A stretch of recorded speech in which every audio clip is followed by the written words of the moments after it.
tell you, I've been working out to Batman the Animated Series, right? Yeah. The last episode of Batman I watched was The Return of Batgirl. And in The Return of Batgirl, the beginning starts off as like either a dream sequence or a daydream or something where, Barbara is fantasizing about returning as Batgirl. So there's this quick little hook where, oh yeah, we're fighting crime and blah, blah, blah, and then we beat the bad guys. And then she dreams about hooking up with Batman. Jesus. But, it makes perfect sense because she's a fucking kid, right?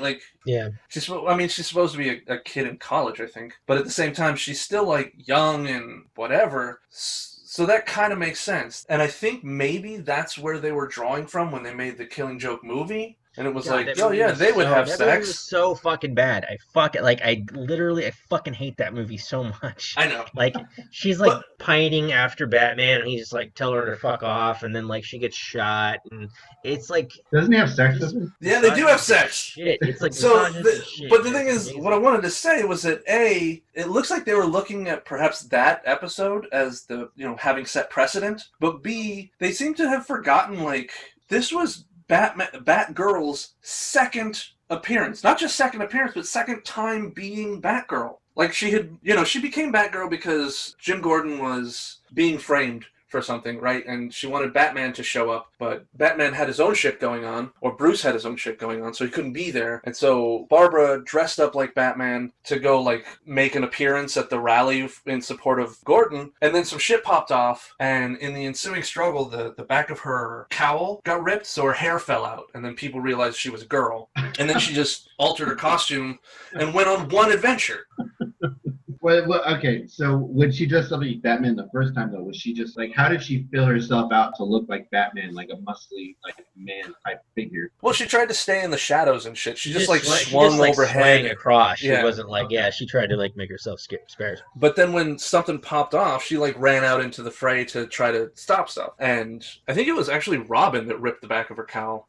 So then they had this one adventure, and then she gave it up. She went right back to being Barbara Gordon. Nobody knew who she was. And then the second time out is when it starts with her fantasizing about this life. I could go out and be Batgirl, and I could hook up with Batman. One of my favorite scenes is that because they brought in Nightwing with his full mullet from the '90s, and he kind of talked. But he kind of talks about how they had their major falling out. Did Batman say something to Batgirl? He told her about their seek. I don't know what the fuck, but yeah, never mind. I actually cut this part out. Yeah, I don't know what I'm talking about. I don't know what's going on anymore. So I don't know. And by the way, I have found now that I like working out to Superman better than I had liked working out to Batman.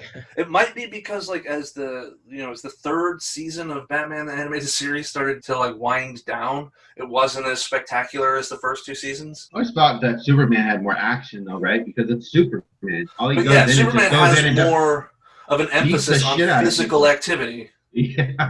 I always like this when he picks up a crane or something super heavy. He actually does struggle. You can see him lift it and then falter and then lift. So it's not because sometimes when the story needs him to, he'll just pick up a crane with one arm and chuck it, right? I thought they did such a great thing with the character of the Toyman, which is not really in the comics. Wasn't really a great character. It was a guy that used toys to fight Superman, but they made him that creepy ass mannequin yeah, I know, but he was his costume looked like a living living dummy, kind of that creepy wooden dummy. Yeah, he had a scary voice. He was almost dressed like Dick Grayson, right? It was a button-down shirt with a sweater vest and a bow tie. Yeah, sweater vest, right.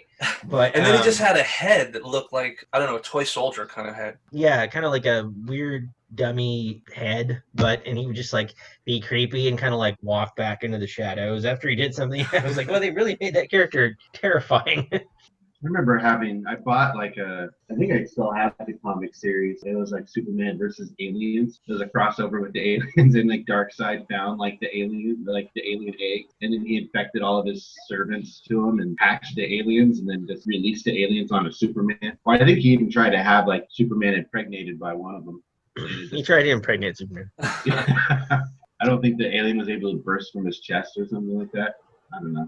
Do you guys think they should do continue the Prometheus storyline, or do you think they should just give it a rest? I mean, it's owned by Disney now, so they're gonna do something with it. Do you think they should do the fabled kind of semi reboot with Aliens 5 with Sigourney It's so Weaver, or weird, like Alien. I think maybe Alien and Aliens. They captured lightning in a bottle because every time they try to do something with that concept, where it's like they try to embrace the action element and just have a cool shoot 'em up, it doesn't work. It sucks. Oh, and then if they go the other direction and have like a heady, thoughtful, like let's uncover the mysteries of this the origins of all this stuff, it also sucks. Like, who cares? but it wasn't done well though. I think like both But of I the mean, like wasn't it Ridley Scott? yeah, but it was just It all the whole went thing back was to the just man who had questions. the vision, and they were like, Yeah, "Do and something with he's this," and he was like, old and he didn't "Okay." And the screen he did the screen he wasn't a screenwriter, and I mean it was just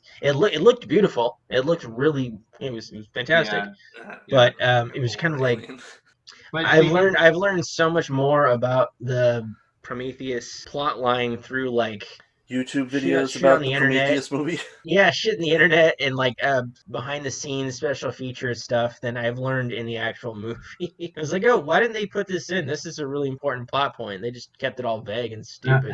here it is. So you had the first Alien movie, right? And they made it into a sci-fi horror movie where it's one alien versus a crew of people stuck on a ship, right? A thriller. And Yeah. yeah, it was a thriller, and it worked, and it was a great movie. James Cameron then took the sequel and made it into an action film, and Yes. that was Which also worked. great. Which worked. Yeah, it was more aliens. This is the basic information about aliens. Where are you going with this? Yeah.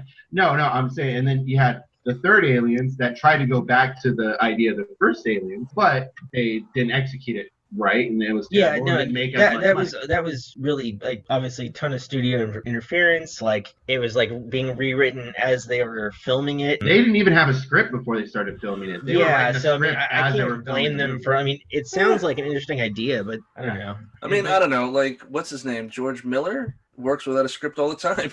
Yeah, and then they were like, "Well, let's continue it, but let's go back to the action route that James Cameron did with that Alien Resurrection movie." And they got a French director to do it, which gave it a really awesome look. The But Amelie once guy. again- No, wait. yeah, the Amelie guy. No, I thought Alien Resurrection was directed by Joss Whedon. No, No. that was directed by Amelie and Delicatessen. He did Was it Delicatessen written too. by Joss Whedon? Maybe, I don't know who wrote it, but it was from the French director. I can't remember his name off the top of my head, but he directed it and made it more into an action film, and that And it was, once you know again what? didn't work. So I think they scrapped the whole project. I think And that then- was actually good until they got to that fucking The alien end? human thing at the end.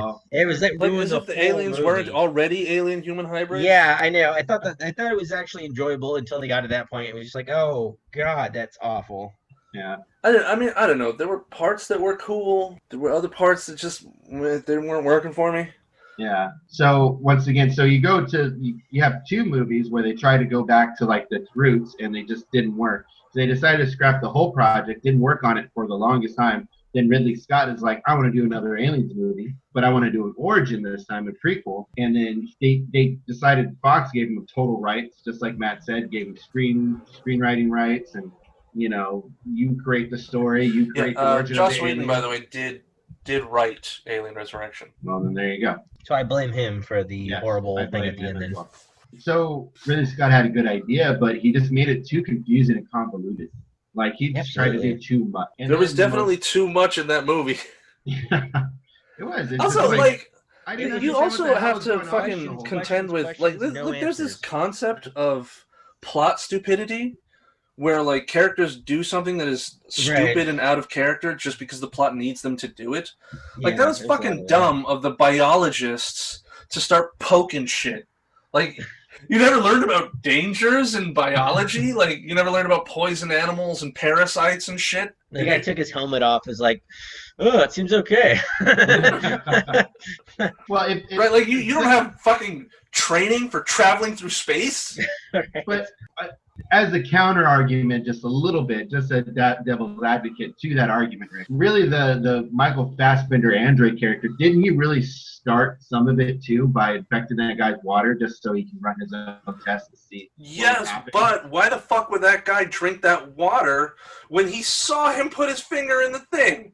I don't think he saw him. Yeah, he held it up to him and then dipped his finger in the water and then handed it over. And the guy takes it and he pauses and then he drinks it.